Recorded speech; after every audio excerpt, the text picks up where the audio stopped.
La semaine dernière, nous avons tourné un débat dans notre émission Ring sur le sujet « Faut-il débattre avec l'extrême droite ?»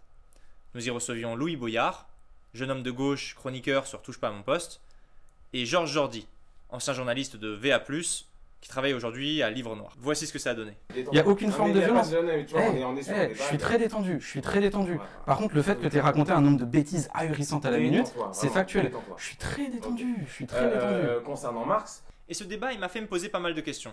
Et comme je ne suis certainement pas le seul à m'interroger là-dessus, je me suis dit que j'allais vous partager ça. On va revoir les bases.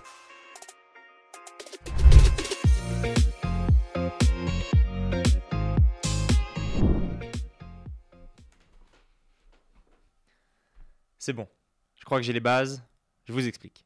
Pour cette vidéo, j'ai eu recours à des sources diverses. Je me suis beaucoup inspiré de travaux d'autres chaînes YouTube. Je vous indiquerai ici, en haut à droite, au cours de la vidéo, leur travail. J'ai surtout à nouveau interrogé deux chercheurs. Le premier, c'est Olivier Dard. Il est agrégé et docteur en histoire et il enseigne à la Sorbonne à Paris. La deuxième, c'est Virginie Martin. Elle est politologue, elle enseigne à Kedge Business School et elle a rédigé une thèse sur le Front National. J'ai eu envie de balayer trois questions. D'abord, de quoi on parle quand on parle de l'extrême droite, comment on la définit. Deuxièmement, quelle est son histoire et quand le terme apparaît-il. Troisièmement, quelles en sont aujourd'hui les caractéristiques. Comme à chaque fois, avant de parler de quelque chose, il faut définir de quoi on parle. Alors, de quoi s'agit-il quand on parle d'extrême droite? Et avant ça, comment définir la droite et la gauche? Historiquement, ces deux termes de droite et de gauche apparaissent au moment de la Révolution française. Lors de la première Assemblée nationale en 1789, à la droite du président de l'Assemblée s'asseyent ceux qui sont pour le veto du roi contre les décisions de l'Assemblée nationale, tandis qu'à la gauche du président s'asseyent ceux qui y sont opposés. Je ne m'étends pas plus sur les différences entre droite et gauche, mais je vous recommande chaudement une vidéo de la chaîne Zizimittel sur ce sujet. D'ailleurs, si vous ne connaissez pas cette chaîne, c'est une pépite de vulgarisation politique, matez-moi ça. Maintenant qu'on sait quand apparaissent les termes droite et gauche, on va pouvoir avancer. C'est parti pour la prise chronologique. Historiquement, ce qu'on appellerait l'extrême droite, ce sont des monarchistes légitimistes. Je m'explique. Initialement, la droite, c'est la réaction, qui s'oppose à la révolution. Les révolutionnaires veulent instaurer une république, tandis que les réactionnaires leur sont opposés. Ils sont anti-républicains, ils veulent préserver ou restaurer la monarchie. De là, l'origine du terme réactionnaire, qu'on utilise aujourd'hui pour qualifier des personnes très conservatrices. La droite extrême est incarnée à la Restauration avec Charles X, puis dans le courant légitimiste qui pèse au début de la Troisième République, dans les années 1870, alors que la France a perdu la guerre contre la Prusse et que se pose la question du rétablissement de la monarchie. En 1886 et 7, la République souffre sous de nouveaux coups de boutoir avec la crise boulangiste. Les partisans du général Boulanger estiment que la République est faible et qu'elle ne se préoccupe pas assez de la question de la revanche face à l'Allemagne. Ils considèrent qu'un homme providentiel, en l'occurrence le général Boulanger, serait une solution, plutôt que de réinstaurer la monarchie. Simplement, le général Boulanger, malgré de multiples succès aux élections entre 1888 et 1889 et une aura incontestable dans le pays, va décevoir ses partisans, la République parlementaire va réagir et, de ce point de vue, la crise boulangiste, loin d'affaiblir la République parlementaire, en réalité, est une crise qui renforce le modèle de la Troisième République.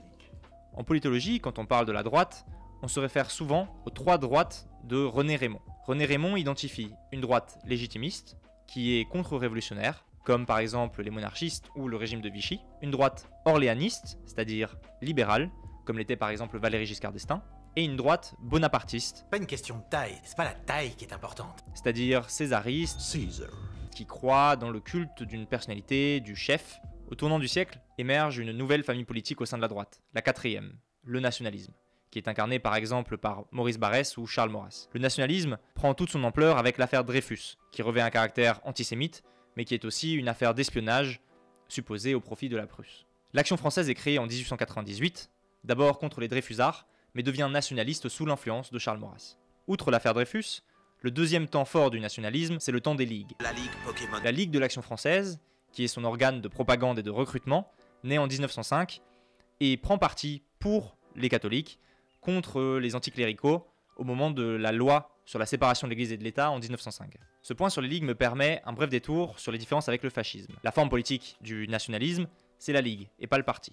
D'ailleurs, l'Action française refuse de participer aux élections par principe. Comme on le remarque, elle n'y a pas survécu. C'est l'une des différences fondamentales avec le fascisme, qui a compris l'importance des masses et qui est devenu, à partir des années 1920, des partis puis des régimes qui sont responsables de la Seconde Guerre mondiale. Après 1945, les droites nationalistes sont marquées par l'opprobre de la collaboration du régime de Vichy.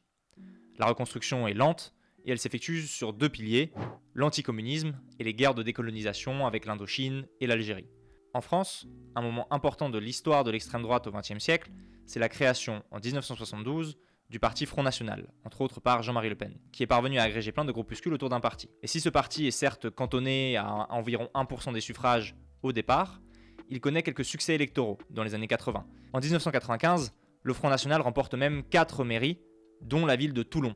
Une réussite qui fait considérer à certains historiens que c'est à ce moment-là que le Front National cesse de représenter un vote contestataire pour devenir un vote d'adhésion. Maintenant qu'on a examiné l'histoire de l'extrême droite en France, on peut en tirer des leçons sur les caractéristiques qui transcendent son évolution. Deux aspects sont constants. D'abord, un discours identitaire. Le nationalisme glorifie un passé idéalisé et tient un discours sur la décadence supposée de l'état actuel du pays. En général, alors quand on dit extrême droite, qu'est-ce qu'on entend par là? Généralement, on comprend dans l'extrême droite, et notamment en Europe occidentale et en particulier en France, des mouvements qui sont relativement basés sur le nationalisme, la nation, l'identité d'un pays très fortement, comme si un peu l'identité de ce pays devait être préservée à tout prix, dans son unicité notamment. C'est pour ça que souvent on dit que l'extrême droite finit par être raciste, puisque son pendant, c'est de dire attention, s'il y a trop d'immigration, l'unité du pays, cette unité nationale va être fragmentée, va être abîmée, va être entachée. Charles Maurras insistait sur les 4 États confédérés en accusant les juifs, les protestants, les francs-maçons et les métèques, c'est-à-dire les étrangers. Face à ces menaces supposées, l'identité d'une nation relativement unifiée devrait être protégée à tout prix. De là découle également la xénophobie, car l'étranger pourrait représenter une menace. Le nationalisme se pense comme une régénération du pays réel sur un pays légal qu'aurait imposé la République. D'ailleurs, le site web de l'Action française indique aujourd'hui en page d'accueil la voix du pays réel. On voit la référence. La deuxième caractéristique transcendante de l'extrême droite, c'est la recherche de la verticalité du pouvoir, avec une glorification de l'autorité, un culte du chef et une soumission à l'ordre. Je vous renvoie à cet égard aux excellentes vidéos de Gull et Vicis sur la personnalité autoritaire. Précisons, comme à chaque fois qu'on liste des caractéristiques, ce n'est pas parce qu'on coche l'une de ces cases que l'on correspond à la définition.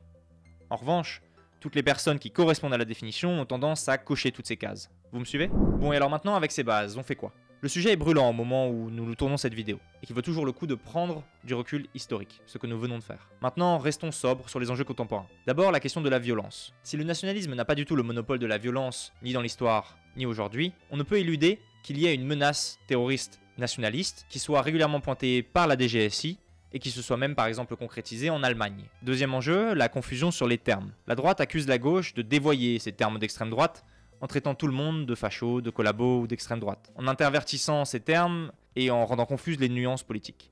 De l'autre côté, certains à droite confondent aussi les notions, en restreignant l'extrême droite aux nazis, qui seraient les seuls racistes, ou aux monarchistes, qui seraient les seuls anti-républicains. Alors que les caractéristiques sur lesquelles s'accordent les chercheurs, y compris de droite, et qu'on a listées, c'est-à-dire un certain discours sur l'identité, la décadence, le culte du chef et de l'autorité, on les retrouve y compris dans d'autres mouvances politiques, par exemple chez Éric Zemmour, Marine Le Pen ou Nicolas Dupont-Aignan. Troisième enjeu, la manière dont on doit agir et se comporter vis-à-vis de l'extrême droite. C'est un débat qui est brûlant. En découle la question de débattre ou non avec l'extrême droite. Il semble que ce soit un choix personnel. Certains militants de gauche, considérant qu'ils préfèrent ne pas s'y associer, donner de la visibilité, qu'il est impossible de discuter avec quelqu'un qui serait de mauvaise foi, ou que le paradoxe de la tolérance veut que trop de tolérance tuerait la tolérance. D'autres considèrent que la lutte doit s'effectuer sur tous les terrains, et qu'il vaut mieux prendre la parole pour imposer ses thèmes que pratiquer une politique de la chaise vide. C'est la position que nous défendons au crayon. J'en ai terminé, gardez en tête que c'est un sujet que je n'ai traité qu'en surface, c'est les bases quoi. Il y a d'autres sources, comme je vous l'ai indiqué pendant la vidéo et en description, et si vous voulez vous forger votre propre opinion, abonnez-vous et regardez le ring qui sort sur ce sujet. C'était Jules pour le crayon, maintenant sortez d'ici.